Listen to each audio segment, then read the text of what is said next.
Hello and welcome. This is Jeff Bird with Jeffrey Bird Coaching, and we got another great podcast and a great guest for you today. We've got RJ Zimmerman with Untapped Keg. That is both a podcast. He's got his own podcast, and he's got a coaching practice also about Untapped Keg. So he is all about self-discovery beyond alcohol. And we were just chatting and said, there's so many wrong things that happen, but it's really about discovering who we really were versus who we thought we were that create all the problems. I'm RJ. Welcome. I'm delighted to have you on here. Can't wait to hear where we go with this. Yeah, I appreciate you having me, Jeff. This is going to be a lot of fun. I enjoy our conversations, and I'm sure that this is going to just continue that trend. Yeah, absolutely. Well, why don't you, for the viewers that don't know you, can you tell a little bit about who you are and what your journey to get to this point has been? Yeah, so I have not drank in about 10 and a half years. I grew up in Wisconsin, which is by far and away the drunkest state in the United States. Um, to set that up, they do a study every single year of the drunkest counties in the United States, and Wisconsin has never had less than 40 out of 50. Um, Generally hanging around 43, but they've been as high as 45. So drinking is not just, ingrained in society, like it is a rite of passage to get there. And it's something you talk about going through school. Now, that said, I didn't really start drinking until I was a senior of high school, and I didn't really have an issue with it, quote unquote issue, until I got to college. And that's where that party life kind of morphed into self-medicating and not being able to find that off switch. And even when I stopped drinking, it wasn't that I was drinking every single day. I actually wasn't drinking that often. The thing was, when I started drinking, I drank all of it. And I didn't stop till I passed out. And I knew that there was something not right with that. And one day I went back home with my two friends that I would actually, my last year and a half, I basically anytime I drank, it was with these two friends because that's what we did. Um, and I kind of scheduled around that. So I want to say like the last year that I drank, I got drunk maybe 6 times. But what I did was I went out, got absolutely smashed, was supposed to meet my girlfriend at some event. I can't even remember what it was, but I texted her in the morning and said, "Hey, I'm not gonna be able to make it." And I got a text back that said, "It's okay. I didn't expect you to be there anyway." And I was like, dang, okay. All right. And so I went and I looked in the mirror, and I was at a point where I was stuck in life. I didn't have enough money to pay bills, didn't see a path forward. And I was like, okay, I want to start a career and start a family. And can I drink alcohol while doing that? And with those two choices, I just realized, okay, I want to start my career and I want to start a family. And with that, alcohol is not going to be able to be a part of that. So luckily, I'm a stubborn asshole, and I made the decision. Didn't do any programs or anything. Got into my career, which was a high voltage line tech. Got married to that girlfriend who sent that text message, and had a kid. And things are going great. But I felt like there was something wrong. There was just something missing from life. Well, my second child came into the world, and he was a happy surprise, key on the surprise. Uh, and that just threw a big wrench in the relationship that I had with my wife. In just work was really getting to a place of it was tough. And we went for a drive to let the kids nap because we had two kids that were under 2. And it started just downpouring into a thunderstorm. We pull back into the driveway and we're sitting there. And my wife turns to me and says, "I'd like a divorce." And I was just taken off guard. I knew things weren't great, but I didn't think they were there. And we talked about it. And I asked her to give me a year.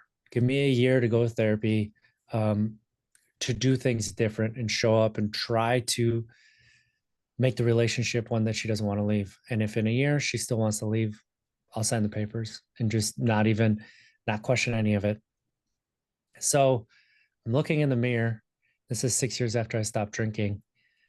And I see that same void that I saw the day that I had those two choices. And I saw that I had two more choices. I could continue to live the life that I was living and going through understanding that this is what I should want. This is what I should be working towards. Or I could try to figure out what the hell that void is. Just what is going on that I feel like there's something wrong. And started therapy, got diagnosed with ADHD at 33. Really dove into figuring out just what life was all about. And through that, I started a podcast, Untapped Keg, and in talking with people and hearing their stories and hearing how they feel about themselves in these different ways of life, I started to be able to take that and put it into my own life and really figure out who I was, what that void was, why certain cycles kept happening, why these things kept popping up, why I couldn't really connect. And with that, things started to get better. So in spring, about a year and a half after she came and asked for divorce the first time, we're sitting on the deck and the kids are playing in the grass, and it's a beautiful day in Wisconsin outside, and it was warm, jackets off. And we're just talking about, the future. And she looked at me and she said, I still want a divorce. Oh. The papers are on the table. And this one took me even more by surprise because things were getting better. And I really thought that we were starting to connect at a deeper level and that it was going to start to lead to even more and things were going to start to accelerate. So about a year later, I moved across the country, changed jobs, and I'm looking for figuring out just what the hell I want to do. I know I'm in a brand new place, don't know anybody, and I'm about to be separated, about to be divorced. What am I going to do? And that led me to This Naked Mind, which is a platform about helping people with their relationship with alcohol. And what that did is it gave me vocabulary for what I've done in my life and really show up. And it talks about the self-discovery. It starts with self-compassion. And then after that, it goes into psychological principles. And it's really about understanding alcohol's physical effects on you from a chemistry brain level, and then giving yourself compassion on why some of these cycles repeat. And I went and I got certified as a coach through them. I got hired as an alcohol-free life coach for a few of their programs. But at the end of that, what it ended up helping me to do is to develop a 12-week course and understand my self-discovery beyond alcohol that happened. And that's when my life turned around. And the last 3 years of my life really could have and has been the most difficult and toughest years of my life. I could have just fallen into a depression and just not done anything to really enhance my life and just looked at it like these things are happening to me and really gotten into that victim mindset. But instead, because I've done that self work and I worked on what it is below the surface, I worked on my emotions, feeling those, looking at what is going on. I identified the fact that a lot of my operating system was around me hating myself. And in recognizing that, it's allowed me to still be in the most difficult period of my life, but to be happier than I've ever been. And I don't use that word lightly. Like, I think happiness is more of a swear word. And the reason that, or a curse word, right? And the reason that I say that is people use happiness to keep themselves stuck. They use happiness to, this is why I'm going to treat you like crap, right? Like, this is why you don't make me happy. Therefore, I'm not going to be your friend or be in relationship with you. And the fact is, it could have nothing to do with that other person. It's because I don't want to look at myself. And happiness is often this fairy tale that we have. The truth is, like, I feel authentic peace. I've, had feelings of serenity. I understand what it is that I'm feeling and I allow it to happen. And then I'm more kind to myself than I've ever been in my entire life. And I have a relationship with myself that isn't disconnected. It's more connected in that mind, body, and soul aspect, whatever that means to people. But those three pillars really do set you up to be able to handle life in a way that you didn't know you could. Wow, that's the second time I've heard your story, and I'm still just amazed by it. I'm just amazing that you kind of came to those realizations just by looking at it, introspection, or just help. Because I think about Dr. Amen. I coach with him and do brain health training. He talks about four circles: the biology, psychology, sociology, and spirituality.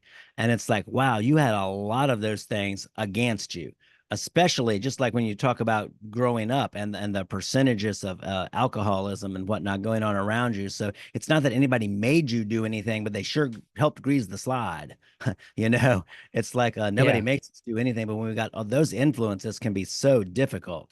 Um, I've got a friend who tells me that she's quit smoking like 38 times, and she said, "Oh, she's doing fine until she gets around a group of people, and they're like, hey, we're going outside to have a cigarette. You want to come?" And then she's just right back in it. So it's so hard to break that until there's something on the inside. And I like that you use the words compassion and kindness towards yourself. So I think that definitely ties into the spiritual aspect. It's this bigger thing than me. I don't create compassion. It's like it's something that is, and it's bigger than me, and I just come to align with it and tap into it.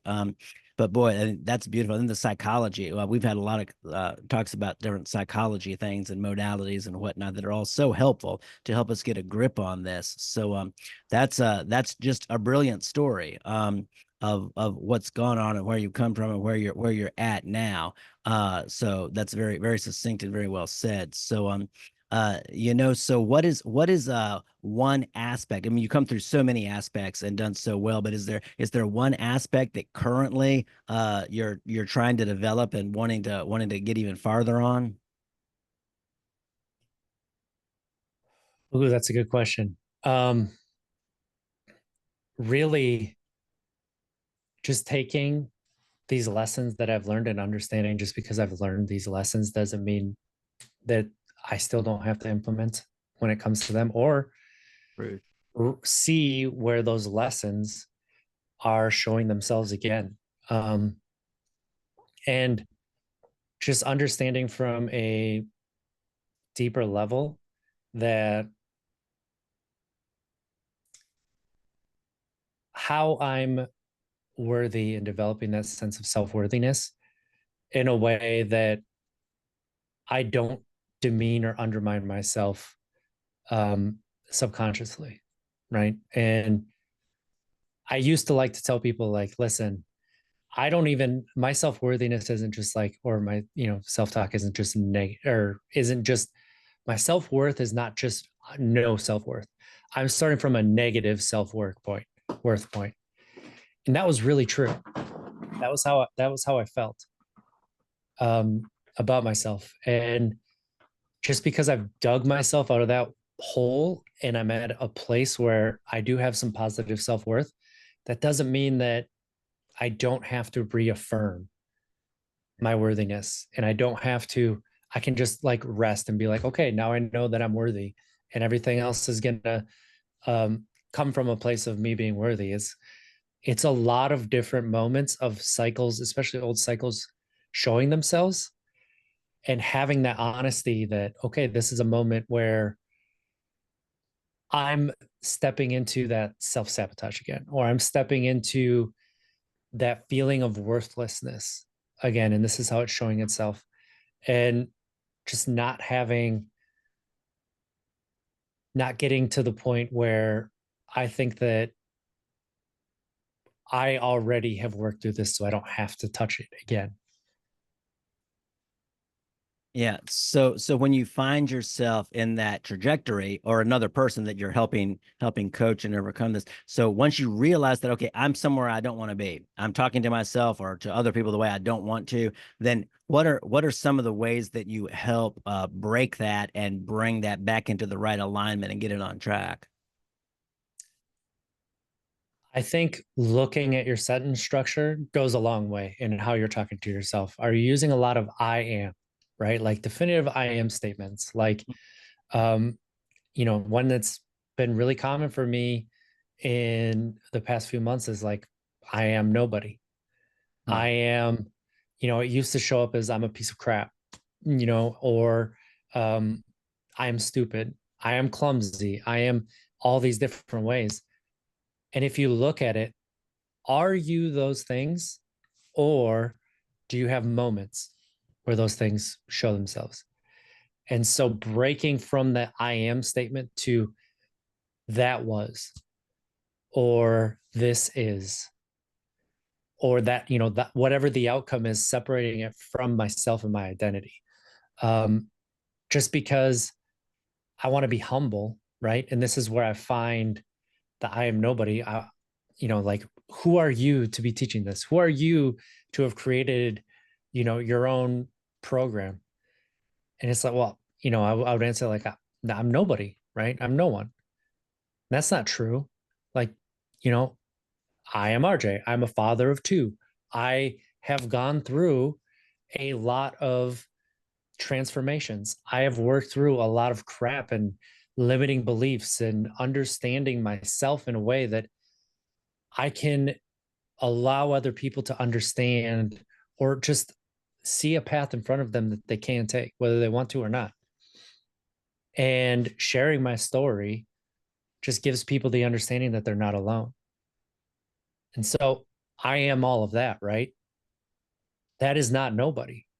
Like, I am someone, and that someone, I'm a human being. Human beings have worth. And just by switching that around to understanding that I'm sharing my story, I'm allowing myself to be seen. I'm not telling anybody that this is their path forward, or the only path forward, or the right path forward. I'm just saying this is a path that worked for me, and spotlighting different paths that people can take. Well, I tell you, boy, just the self-talk, like you're talking about, makes so much difference. I had a mentor one time, and they said that if we talk to other people like we often talk to ourselves, we'd all be in jail. Yeah. Because it's not that problem is certainly not just unique to you. Even though I mean, you've certainly experienced that. You're on a first name basis with that dragon, with like the flawed dragon, and that's an actual dragon. In psychiatry, they name that when they go through the dragons. That's one of the flawed dragon. We feel that we're flawed, and we're comparing ourselves to everybody else. And if you're like me, it's like everybody else looks like they got it all together, and I feel like, oh my gosh, I'm the only one with all these problems. I must be flawed. I must be a failure. But when you were talking about failure, it made me think too. I think it was Brene Brown that said failure is an event, not a person. And Yeah. Dr. Amen says we want to take that flawed thinking and the negative thinking and trade it in for accurate thinking, not toxic positivity, but accurate thinking. So, accurate thinking would be I sometimes fail, but I also sometimes succeed. So, I can't possibly be just a failure because that would be an absolute. That would be all that ever happens. And it's not. So, that can't be true. That has to be a lie because it's not a universal absolute, because sometimes I do succeed. And so, I got to look at those things and remember those things and write them down if I need to, put them on the wall, put them on the mirror, wherever, to remind myself of maybe some of my wins, celebrate the wins, but put those in front of me because it's easy, I think, like you're saying, to fixate on the negative. And Mm. just because there's a dark cloud in the sky doesn't mean I can't enjoy the rest of the sky. And I don't have to fixate on that one dark cloud. And the illustration I like is if I have a quarter in my hand, if I hold that quarter close enough to my eye, it can block out my view of the sun, which is 333,000 times bigger than the earth. Yet that tiny quarter will block it out if I get close enough to it. And I'm like, that's just amazing to me that tiny little thing can obscure my vision. Not only the sun, but all the other stars we got too. So, yeah, I think it's what we focus on too, and redirecting, like we're talking about there. It's like when we get on that trajectory and all we see is the bad. Uh, sometimes I've sat and written down, just got a sheet of legal paper and started writing a list of gratitudes, just starting with small things. And by the time I got done, I was like, oh, I'm in a much better mood now. Not everything's awful the sky's not falling like I thought it was. It's not going to be so bad when it does and so heavy to put back up. Things are actually better than I was given credit for being. Absolutely. And that's something that when you can take that mindset, like you just said with the quarter, and understand that it's not necessarily the fact of the size of what's in front of you, right? It's your perspective. So if you Right. can change your perspective even a little bit, whether that is taking a step back, take a step back. Now you can see the outline of the sun. Oh, there's something behind there. Wonder what that is. Right. And now you can decide whether, to step right or left. And, oh, I stepped right. Oh, I was a little too far. Now I'm way out of line. Well, if I step to the left, okay, now this is going to work, and have that sense of curiosity, right? And how that can change your perspective. There's that, the way that I talk about this sometimes is, seeing the forest through the trees, or focusing on the trees in the forest. And we can do both, focus in and out. Um, and if you're focused on one too much, you're not going to be able to see where you're going or what it's all looking like. And if you're focused on the forest, it's all going to seem really overwhelming. Where am I supposed to go? But if you can just put yourself in a perspective that you can look and see both at the same time, that tree in front of you and what's behind it, now you can kind of see a path through that forest. And that'll give you an understanding of, well, do I want to go forward? Do I want to turn left? Do I want to turn right? Maybe I just need to stand still for a second and allow things to catch up. And just know that there's not just one right solution, because we're all unique. So our journey to get here has been unique. Your journey to listening to this right now has been unique. Your journey forward is going to be unique, and it's going to look different. And it can be a sum of a bunch of different parts. One can be more, have that heavier weight and be more influential than the others. But that doesn't mean that it's just one way is the only way. And that's what it's about, like allowing yourself to be open to different points of view, different ways of looking at things, and it's not just about learning too, because if we only learn about these things and we don't implement and we don't try to do, we're not going to be moving either. Well, sure, we'll know a lot more, but will we know how to actually do it, or what's going on, or even if that's the thing we should be learning? Yeah, that's a good point. Well, I think that even though, like you're saying, everybody has a different, uh, nobody has the exact same life, not even people born from the same parents. So we've all had a different journey through this world. But one thing that's like I think a common denominator, like you're saying, is perspective. We've all got to have the right perspective. If we're going to make the right decisions and move forward in our lives and not harm ourselves, like with alcohol or some other addiction, we've got to have some kind of perspective on the things that caused us to go down that path, and go. I mean, like I know, and we talk about dark clouds again, it's I can remember, I can find a couple of events through my life, and some of them when I was very young, a very young child, which were like defining events. And I can just focus on those things and then use that and block out decades of other positive things if I choose to. If I don't deliberately, I have to intentionally focus on those things. And I think so. Everybody's got it. Even somebody who's been through unbelievably hellacious experiences has some positive. Not every single thing is negative.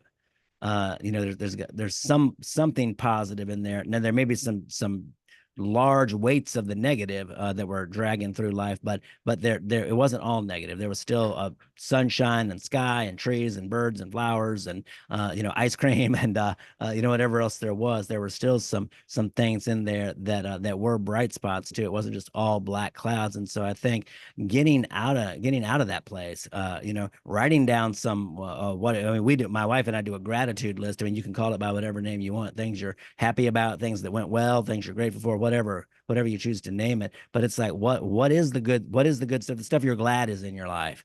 Because I think we can get in a really dark place. And I mean, has that been your experience with the people you're helping? Is they go to that one episode in their life and they just kind of get stuck there?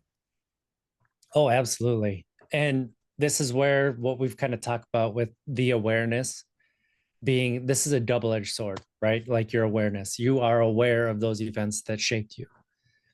And so you can focus on those events and like hold on to it. And this is where we can get stuck with our past defining who we are and how we're going to be moving forward. Or we can choose to define who we are and who we're going to be moving forward. We can choose to do that. So that's doing something different. That doesn't mean you don't say, I am affected by my past, because you are, right?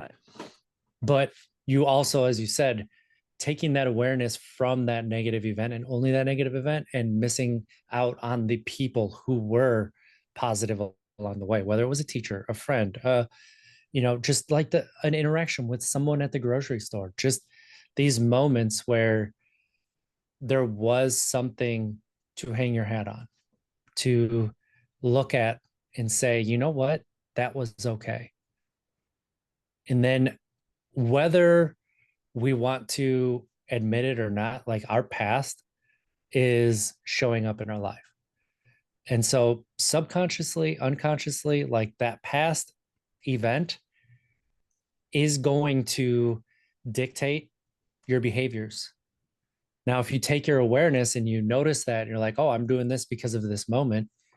Okay, now that I'm aware of that, now I can make a change because I'm aware of it. I'm bringing it to the top of my mind.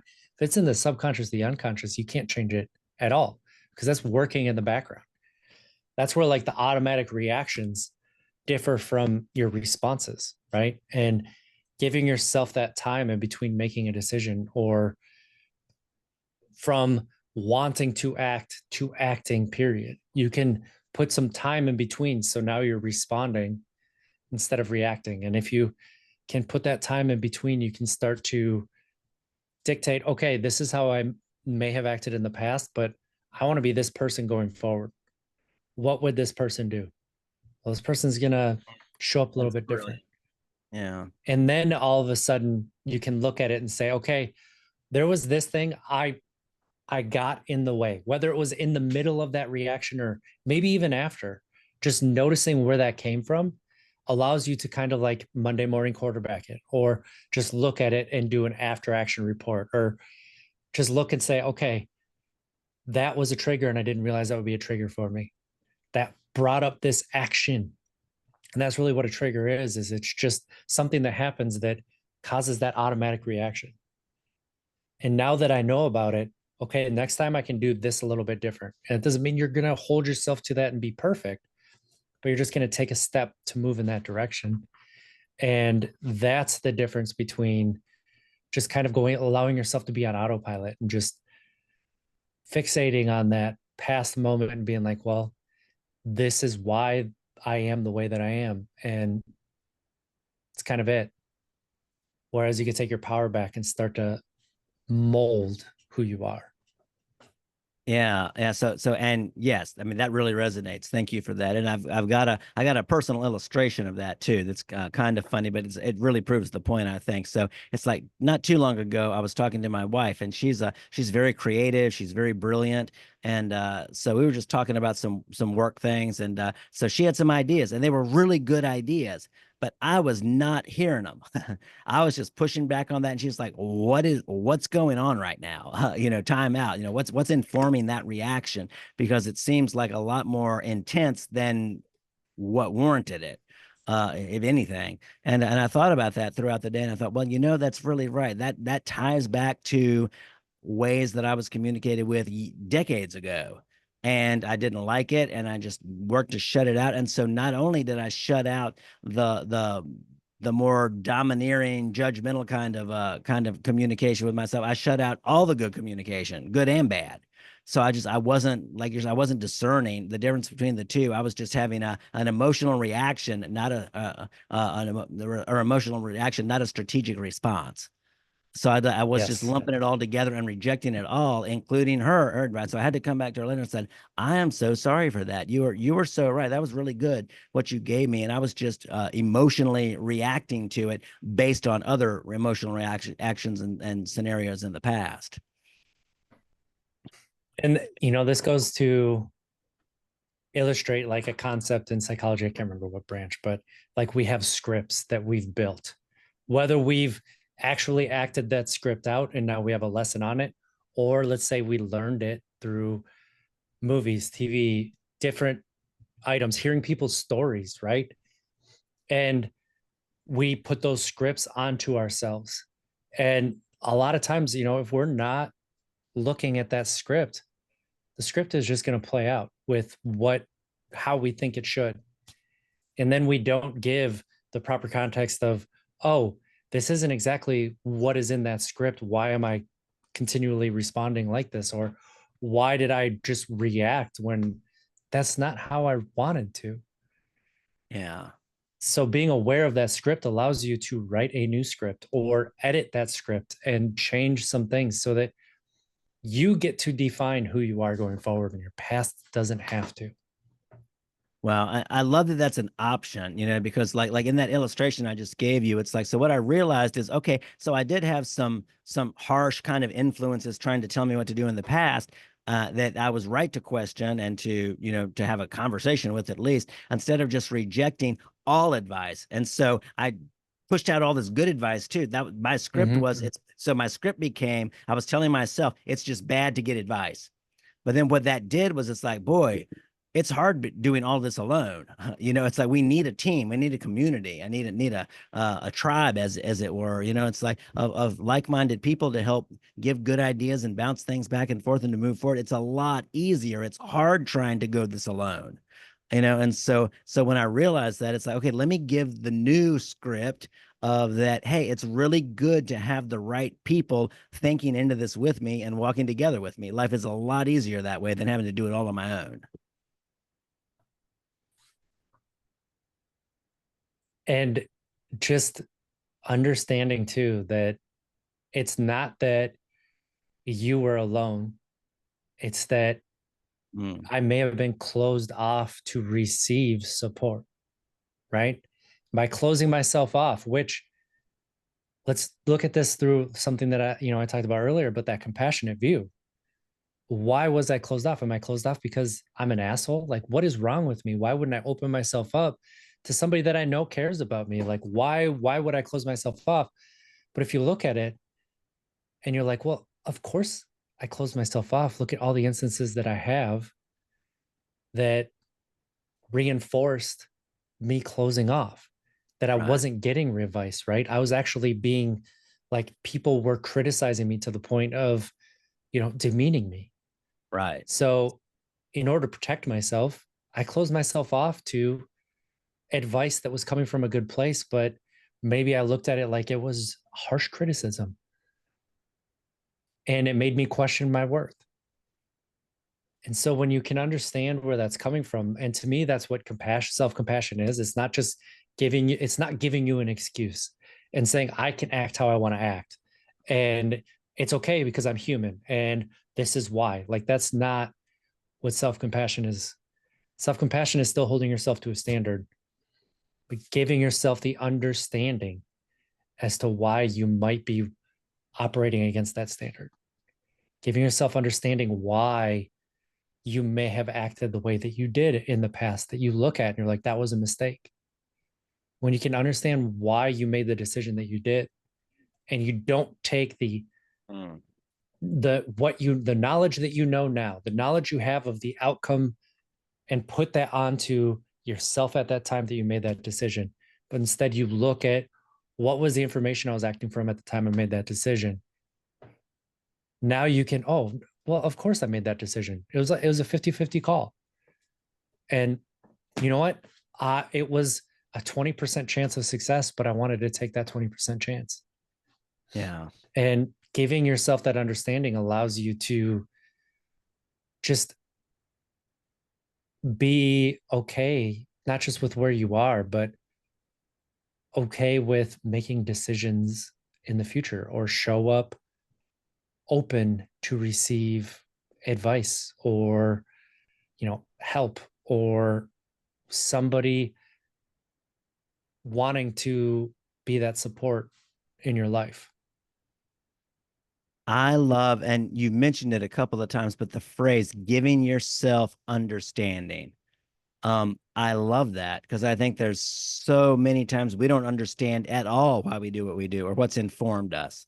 It's just like a knee-jerk reaction. It's not an understanding reaction. But And I wish I could have done that myself, to have gone back and looked and said, the reason that I'm rejecting everything, even good stuff, is because there were times in the past when things were either wasn't good stuff that was being pushed on me, or it was just the wrong motive. The person wasn't really doing it for my benefit. They were doing it because they had thought they had to conform to some standard and they wanted me to too.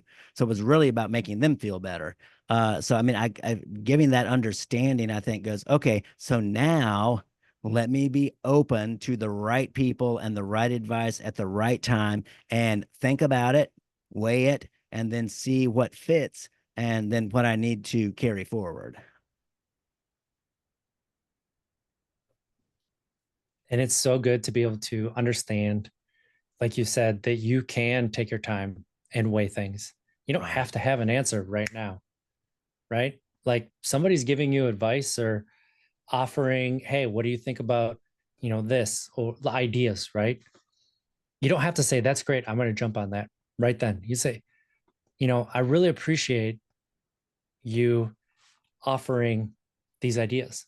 Let me take a look at them and see how I feel about them. Because right now my mind is so cloudy, I can't see how I would like if I would like where these are going or how I might amend them for myself. Mm. Um, and just know that you can come back to that. There's nothing that says you have to make a decision right now. There are some times that you do, but know those differences. And I think that that comes as a relief. I think for a lot of people, because I know that pleaser is one of those things that thinks I have to say. I think I can only say yes, and I have to say it right now.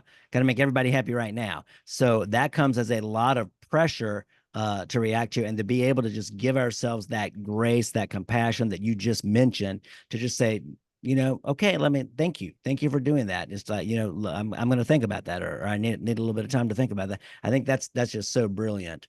But well, RJ, so let me ask you this question. How should people who would like more help on their journey, I think specifically their sober journey, right? Yeah. Um, but can other people just on the journey, because who relate to these things we're talking about, but maybe it doesn't necessarily it's not involved with alcohol, can they reach out too? Yeah. And that's why I like to say self-discovery beyond alcohol, because it's not just with alcohol, right? It's honestly self-discovery. And but with that alcohol, there's something else that's there where you can quit drinking alcohol without focusing on alcohol. And that's something that's important that a lot of people don't realize is an option is, I don't like my relationship with alcohol. I don't like who I am drinking alcohol, but I don't have a problem. So I don't want to continue to just look at alcohol and constantly focus on it like it's the problem, Right. because it's not, right? And a lot of times it is not actually alcohol, but it's what we're putting onto alcohol, what we think alcohol is doing for us, what we um, think alcohol is giving us for a reward, or sometimes it's just that routine that we've built, that the automatic routine is, I'm feeling stressed, so I'm going to have a drink. Right, And exactly. that can be difficult to break, right? But um, if people want to learn more, they can go to untappedkeg.com. They can go to Instagram and follow me at Untapped Keg, all one word. And on Instagram, you'll be able to see a little bit of that journey that I'm on, like what is calling to me in these different lessons that I've learned or have come back up. Or sometimes it's just a lot of what I'm hearing from different clients about where they are on their journey and what how that's kind of showing up and how I view that. And these are the words that I would use to describe some of those things, because a lot of times we hear words over and over and over again. And in those words, when people define those words, they use the words to define them. So it's like, what does that even mean? Right. And so something that, like, that's why I love Brene Brown. That's why I love like Dr. Gabor Mate or Dr. Amen, breaking things down into something that is understandable and is approachable. Um, that goes a long way. And that's something that I try to do. And try to use examples from my own life story of Yeah. when I've done different things. But yeah, if you go to untappedkeg.com, you can also sign up for my newsletter, which has a lot of different self-discovery tools, tactics, some understandings, and it digs into some of the emotions and feelings that we have so that you can Yeah. understand what it is that you might be reacting to. And it might not be what is going on outside of you, but it might be the emotion that you're feeling that is bringing this up. And that's like, okay, that's the script. If I feel this emotion, this is the action that I take. And so if you can understand that it's that emotion, now you can, again, bringing that awareness to it, now you can um, change that action. Wow, I love that. So having an increased enhanced awareness and a plan of response. I think that's so good. So you don't just get stuck in almost like packing healthy food if you're going on a trip. So you don't just get stuck at a fast food joint. you Yeah, know. absolutely. So yeah, well yeah, we'll put those links in the description when we get this up on YouTube so that people can know where to find you and contact you. And that is thank you for coming on here. Thank you. The first time I heard you share your story was at a Free Life event, a sober storytelling event, and I was like, wow, that's very open, very honest, very vulnerable, and very relatable. Because it's like we don't talk about those kinds of things a lot, but it's like, oh my gosh, everybody feels that way. Everybody has those same kind of stories. So thank you for speaking up for those who wouldn't speak up for themselves and wouldn't share what's going on, but making it okay to do so. Because I think that's really we're all in the same battle, and the healing is along the same lines. But sometimes somebody has to daylight the battle that we're in, so we can get on the right trajectory together. So thank you very much for doing that, RJ, and thank you for being here with me with our guest today. And we'll get this out on social media and on YouTube, and see where it goes from there. Thanks for having me, Jeff. This was a lot of fun. Absolutely. Yes. Great conversation, and just wonderful hearing your stories. That's really, really refreshing, and the insight you've gained from them. So thank you for sharing that with us all.